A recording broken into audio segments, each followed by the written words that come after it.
ብርሃን ወደ ዓለም መጥቷልና ሰውም ሥራው ክፉ ስለሆነ ከብርሃን ይልቅ ጨለማን መርጧልና ሥራው ክፉ የሆነ ሁሉ ብርሃንን ይጠላልና ክፉም ስለሆነ ሥራው እንዳይገለጥበት ወደ ብርሃን አይመጣም።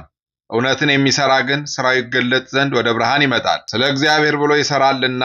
የዮሐንስ ወንጌል ምዕራፍ 3 ከቁጥር 19 በስመ አብ ወወልድ ወመንፈስ ቅዱስ አሐዱ አምላክ አማእስሮ ረቡዕ ለታኅሣሥ በዛቲ ዕለት ኮነ ሰማዕተ ቅዱስ ስምዖን ዘእምሀገረ መኑፍ ልዕልት። አንድ አምላክ በሚሆን በአብ በወልድ በመንፈስ ቅዱስ ስም ታኅሣሥ 14 በዚች ቀን ከፍ ከፍ ካለች ከመኑፍ ከተማ ቅዱስ ስምዖን በሰማዕትነት አረፈ። እርሱም በእስላሞች ዘመን ከመሳፍንቶቻቸው ከአንዱ ጋር ተከራከረና ቅዱስ ስምዖንን ረድቶ አሳፈረው። ያም እስላም ወደ መሳፍንቱ አለቃ ሄዶ ይህን ስምዖንን የእስላሞችን ሃይማኖት ያቃልላል ብሎ ወነጀለው። ስለዚህም ይዘው በጽኑ ሥቃይ አሰቃዩት። ከዚያም በኋላ ራሱን በሰይፍ ቆረጡት። የሰማዕትነት አክሊልን በመንግሥተ ሰማያት ተቀበለ። ለእግዚአብሔር ምስጋና ይሁን፣ እኛንም በጸሎቱ ይማረን፣ በረከቱም ከኛ ጋር ትኖር ለዘላለሙ አሜን። በዚች ቀን ቅዱሳን አባ ሁርና አረጋዊ ሚናስ በሰማዕትነት አረፉ። በረከታቸው ከኛ ጋር ትኖር ለዘላለሙ አሜን። በዚች ቀን የቅዱሳን መርምህናምና እህቱ ሳራ 40 አገልጋዮችን በሰማዕትነት አረፉ። የዚህ ቅዱስ አባቱ የአቶር ንጉሥ የተቀረጹ ስማቸው ቤል አጵሎን የሚባሉ ጣዖትን የሚያመልኩ ነው። እናቱ ግን ክርስቲያን ናት። ይህም ቅዱስ መርምህናም ወደ ዱር ሂዶ አራዊትን ያድን ዘንድ እንዲፈቅድለት አባቱን ለመነው። በፈቀደለትም ጊዜ ወደ እናቱ ሂዶ አራዊትን ለማደን ወደ በረሃ ሄዳለሁ አላት። እናቱም የሰማይና የምድር አምላክ እግዚአብሔር በላይህ በረከትን ያሳድር አለችው። ከዚህ በኋላ ከ40 ፈረሰኞች አገልጋዮች ጋር ወጥቶ ሄደ። መቅለቡም ወደሚባል ተራራ ደርሶ በዚያም አደረ። በሌሊትም የእግዚአብሔር መልአክ ጠራው፣ እንዲህም አለው፣ መርምህናም ሆይ ተነስተህ ወደዚህ ተራራ ላይ ውጣ። ስሙ ማቴዎስ የሚባል ቅዱስ ሰው ታገኛለህ። እርሱም የሕይወትን ነገር ይነግርሃልና። ሲነጋም ወደ ተራራው ወጣ። እንደ በግ ጠጉርም ለብሶ አባ ማቴዎስን አገኘው። መርምህናምም ባየው ጊዜ ፈራ። ቅዱስ አባ ማቴዎስም ልጄ ሆይ ወደ እኔ ቅረብ፣ እኔም የእግዚአብሔር ፍጥረቱ የሆንኩ እንዳንተው ሰው ነኝ አለው። መርምህናምም ከአባቴ አማልክቶች በቀር አምላክ አለን አለው። አባ ማቴዎስም የክርስትና ሃይማኖትን ከአባቱና ከመንፈስ ቅዱስ ጋር የክርስቶስን ሕልውና በተለየ አካሉ ሰው መሆኑንና መከራ ተቀብሎ መሞቱን፣ መነሳቱን፣ ወደ ሰማይ ማድረጉን፣ የፍርድ ቀንም እንዳለ፣ ለጻድቃን በጎ ዋጋ፣ ለኃጢአተኞች ቅጣት እንዳለ አስተማረው። መርምህናምም ከራሷ እስከ እግሯ ለምጽ የያዛት እህት አለችኝ። የአምላክህን ስም ጠርተህ በጸሎት ብታድናት እኔ አምንበታለሁ አለው። አባ ማቴዎስም እኔ አድናታለሁ፣ ና በአንድነት እንውረድ አለው። በተራራም ከወረዱ ጊዜ አባ ማቴዎስን በመንገድ ትቶ ቅዱስ መርምህናም ወደ እናቱ ሂዶ ሁሉን ነገራት። እህቱንም በስውር ወደ አባ ማቴዎስ ወሰዳት። አባ ማቴዎስም ወደ እግዚአብሔር ጸለየና ምድሪቱን አመሳቅሎ መታት። በዚያን ጊዜ ውሃ መንጭቶ እንደ ባህር ሆነ። ወደ ባህሩም አውርዶ እጁን በራሳቸው ላይ አድርጎ በአብ በወልድ በመንፈስ ቅዱስም አጠመቃቸው። አሽከሮቹም 40 ሰዎችን ስጋውንም ደሙንም አቀበላቸው። ወዲያውኑ ሳራ ከለምጿ ነጻች።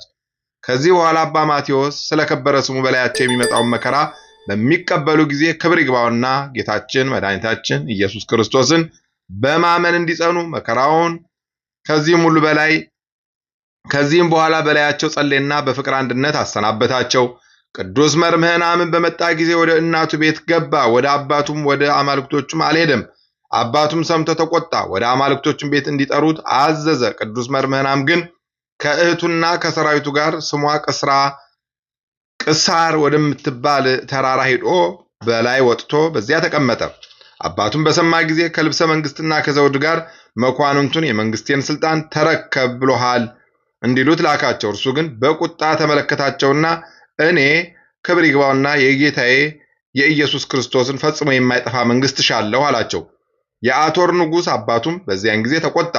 ልቡ ፈርቶ ይመለስ ዘንድ አገልጋዮቹ በፊቱ እንዲገድሏቸው፣ ካልተመለሰ ግን እርሱንም እህቱንም እንዲገድሉ አዘዘ። ቅዱስ መርምህናምም ሰምቶ የተገኘውን ይሰጠው ዘንድ ወደ እግዚአብሔር ጸለየ። ጸሎትህን ሰማሁ፣ ልቤ የወደደውን ሰጠሁህ የሚል ቃል ከሰማይ መጣ። ከዚህ በኋላ የቅዱሳኑ ራሳቸውን በሰይፍ ቆረጡና ከጉድጓድ ውስጥ ጣሏቸው። ስጋቸውን የሚያቃጥሉ ዘንድ ብዙ እንጨቶችን ሰበሰቡ፣ ግን አላገኟቸውም፣ እግዚአብሔር ሰውሯቸዋልና። ወዲያውኑ ንውጽውጽታ ሆነ፣ ፀሐይም ጨለመ። ወታደሮቹን ፈርተው ሸሹ። ሰይጣንም በአቶር ንጉሥ በሰናክሬም ላይ አድሮ አሳበደው፣ እንደ እሪያም ጮኸ። የቅዱስ መርምህናም እናት አይታ ወደ አባ ማቴዎስ ልካ አስመጣችውና የንጉሥን ነገር ነገረችው። እርሱም በዘይት ላይ ጸልዮ ቀባው። ሰይጣንንም በእሪያ አምሳል ከእርሱ ወጣ።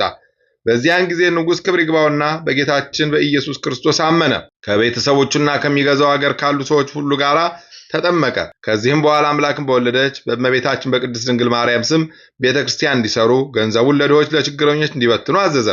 ሁሉንም እንዳዘዛቸው አደረጉ። የቅዱስ መርምህናምም እናት ከከበሩ ደንጊያዎችና 40 ሳጥኖች አሰራች። የልጇም ጭፍራ የነበሩ የእነዚያን 40 ሰማዕታት አጥንቶቻቸውን አሰብስባ በእያንዳንዱ ሳጥን ጨመረቻቸው። ለልጆቿም ብርሌ ከሚመስል ዕንቁ 2 ሳጥን አሰርታ በውስጣቸው አድርጋ በሰራቸው ቤተክርስቲያን ውስጥ አኖረቻቸው። ከስጋቸውም ታላላቅ የሆኑ ቁጥር የሌላቸው ታምራት ተገለጡ።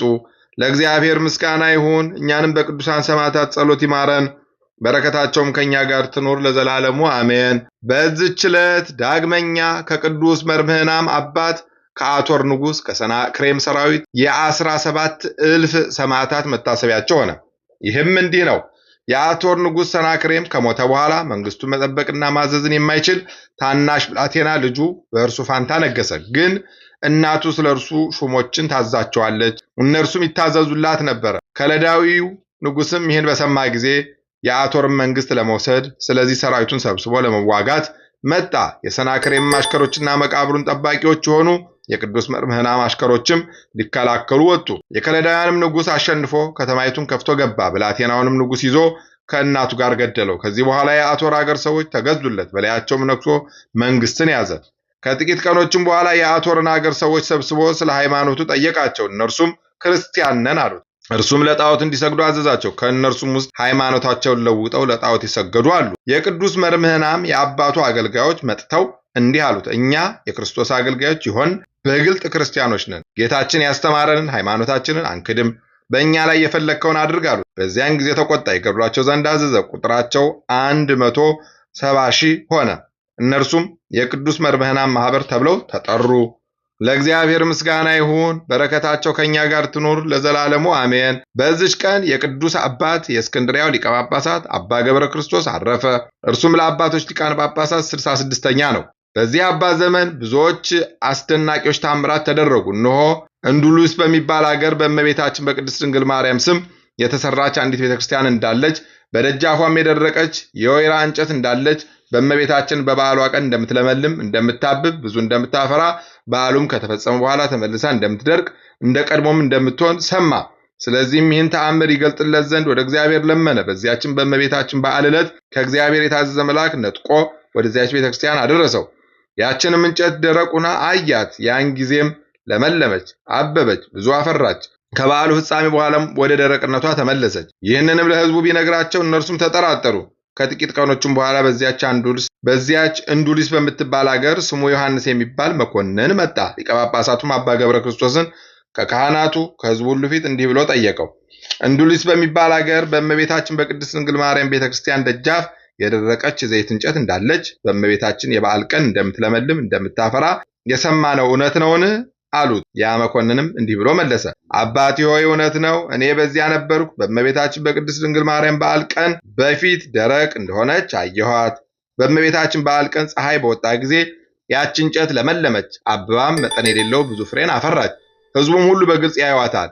የበዓሉን ማከባበር ሥራ ከፈጸሙ በኋላ የቤተ ክርስቲያኑ ሹም ይወጣል። ካህናቱ ሁሉ ወጥተው እነዚያ ፍሬዎች ሰብስበው ለቤተ ክርስቲያን መብራትና ለምግባቸው እስከ ዓመት ድረስ የሚበቃቸውን ያዘጋጃሉ። ሕዝቡም ለበረከት እያሉ በየጥቂቱ ይወስዳሉ። ከዚህም በኋላ ትደርቃለች። ሕዝቡም ሰምተው እጅግ አደነቁ፣ እግዚአብሔርንም አመሰገኑ።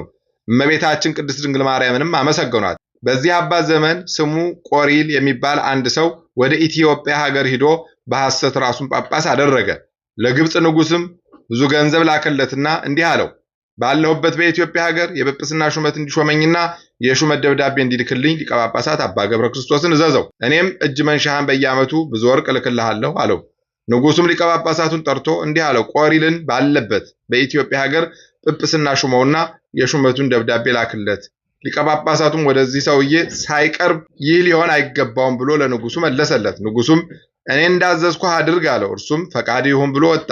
እጅግም እያዘነ ተመለሰ። ኤጲስቆጶሳቱን ሁሉ ሰበሰባቸውና ንጉሥ ያዘዘውን ነገራቸው። እነርሱም ሲሰሙ እጅግ አዘኑ። ከሐሰተኛው ከቆሪል ተንኮል ያድናቸው ዘንድ በአንድነት ወደ እግዚአብሔር በመጸለይ ማለዱ። በዚያም ወራት ሐሰተኛው ቆሪል ተነሳ። ብዙ ወርቅንም ይዞ ከኢትዮጵያ ሀገር ሸሽቶ ወደ ዳህላክ ደረሰ። የዳህላክም ንጉሥ ይዞ ከኢትዮጵያ ሀገር የሰረቀውን ገንዘብ ሁሉ ወረሰው። እርሱንም አስሮ ወደ ግብፅ ንጉሥ አስተላለፈው። እርሱም የግብፅ ንጉሥ 6 ወር አስሮ በዚያ በኋላ ራሱን በሰይፍ አስቆረጠው። በክፉ አሟሟትም ሞተ። የሊቀ ጳጳሳት አባ ገብረ ክርስቶስን ጸሎት እግዚአብሔር ተቀብሏልና። ይህም አባት በወንጌላዊ ቅዱስ ማርቆስ ወንበር 30 ዓመት ኖረ። ክብር ይግባውና ጌታችንን አገልግሎ በሰላም አረፈ። ለእግዚአብሔር ምስጋና ይሁን። እኛንም በዚህ አባት ጸሎት ይማረን፣ በረከቱም ከኛ ጋር ትኖር ለዘላለሙ አሜን። በዚች ቀን የሀገረ እስና ኤጲስቆጶስ አባ አሞኒዮስ በምስክርነት አረፈ። አርያኖስም ወደ እስና ከተማ በደረሰ ጊዜ ብዙ ሰዎች ከአባ አሞኒዮስ ዘንድ ተሰብስበው የሃይማኖትን ትምህርት ሲማሩ አገኛቸውና ሁሉንም ይዞ ገደላቸው። አባ አሞኒዮስ ግን አስሮ ወሰደው፣ ለጣዖትም እንዲሰግድ ብዙ አግባባው። አባ አሞኒዮስም ለፈጣሪ እግዚአብሔር ትሰግድ ዘንድ እርሱንም ብቻውን ታመልክ ዘንድ ተጽፎልሃልና ከንቱ የሆነ የእንቆቅልሽን ጨዋታችሁን ብላሽ የሆነ ንግግራችሁንም መስማት አልወድም። የረከሱ አማልክቶቻችሁንም ማየት አልሻም። ፈራሽ በሆነ የጣዖት ቤታችሁን መመላለስን የከረፋ የሸተተ ማጠንታችሁንም መሰዊያችሁንም አልይዝም አለው። መኮንኑም አርያኖስ የዚህ አባት ልብ ፈጽሞ እንደማይበገር ባየ ጊዜም በሕይወት ሳለ በእሳት እንዲያቃጥሉ ታዘዘ። አባ አሞኒዮስም እስከሚጸልይ ጥቂት ይጠብቁት ዘንድ ወታደሮችን ለመናቸው። እጆቹንም እግሮቹንም እንደታሰሩ ቆመ። የወንጌልንም ጸሎት ጸለየና ሀገሩንም ሕዝቡንም በክርስቶስ ስም የሚታመኑትን ሁሉ ባረከ። ዳግመኛም ስለ መኮንን አርያኖስ ጸለየ። በሰማዕትነት እንደሚሞት ስለ እርሱ ትንቢት ተናገረ። ደግሞ ነፍሱን አሰናበተ። ጸሎቱንም ሲፈጽም ወደ እሳት ወረወሩትና ያማረ ተጋድሎን ፈጸመ። ከዚህም በኋላ እሳቱ በጠፋ ጊዜ ከእሳት ቃጠሎ የነካው ሳይኖር ንጹሕ ሆኖ ስጋውን አገኙ። በአማረ ልብሶችም ገንዘው በእንጽና ከተማ በስተምዕራብ የንጉሥ በጥሊሞስ ልጅ ንግሥት አክላዎጳጥራ ባሰራቸው ግንብ ውስጥ ቀበሩት። ከስጋውም ታላላቅ አስደናቂ ተአምራት ተገለጡ። ለእግዚአብሔር ምስጋና ይሁን፣ እኛንም በጸሎቱ ይማረን፣ በረከቱም ከኛ ጋር ትኖር ለዘላለሙ አሜን። በዚች ቀን የኡሲም ኤጲስቆጶስ አባ ያዕቆብ ስለ እርሷ እንደተነገረ የሮም ንጉሥ ልጅ ስሟ ነሳሂት የተባለች አረፈች። እንዲህም አለ። በአንዲት ዕለት አምላክን በወለደች በእመቤታችን በቅድስት ድንግል ማርያም ቤተክርስቲያን ውስጥ እያለሁ የገዳሙን ደጅ ሰው ሲያንኳኳ ሰማሁ። ተነስቼም ወደ በሩ ሄድኩኝ። ያረጀ አጽፍ የለበሰ ፊቱንም የተሸፈነ ሰው አየሁ። ከወዴት መጣህ?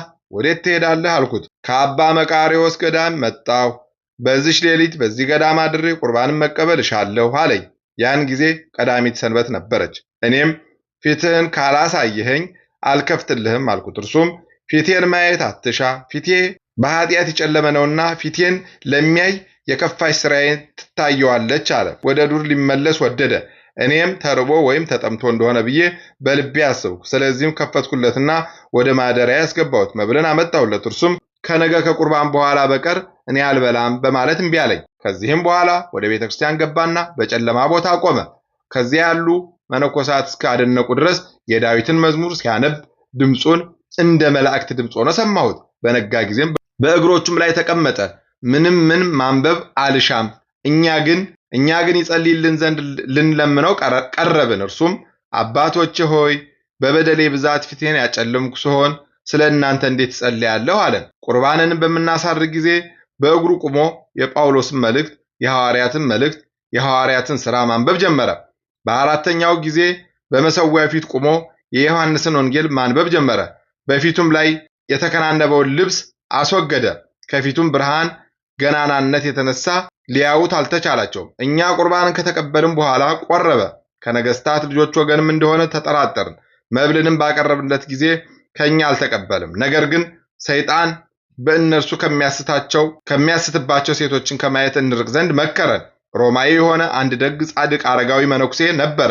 እርሱም አባቴ ያዕቆብ ሆይ ይህች ከነገሥታቱ ልጆች ውስጥ የሆነች ሴት ናት። ስለዚህም እንዳትታወቅ ፊቷን ከሰው ትሰውራለች አለኝ።